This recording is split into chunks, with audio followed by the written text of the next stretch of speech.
ডাল ভুনা।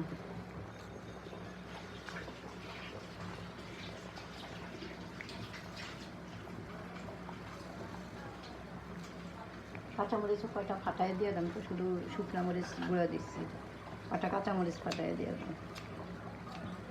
আমার মনে হয় কি এভাবে কেটে দিলে না গন্ধ চলে যায়, ছিঁড়ে বিড়ে দিলে মনে হয় গন্ধটা থাকে, তাই না? বন্ধ করে দিলাম। দাও কাঁচামরিচ দিয়ে দাও, এমনিতেই হয়ে যাবে। ওদেরও কাঁচামরিচ দিয়ে দিও মুঠখানি, ওদেরও মুঠখানি কাঁচামরিচ দিয়ে দিও।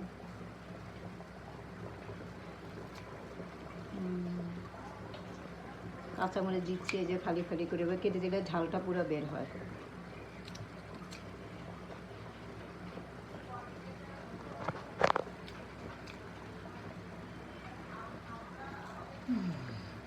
গরু মাংস তো কাঁচামরিচ দিতে হবে, বাগারটা দিয়ে কাঁচামরিচ। সিদ্ধ হয়েছে মাংস দেখছো?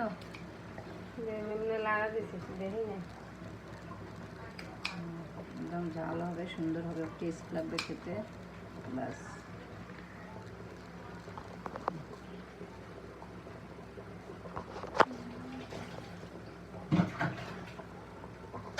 বাকি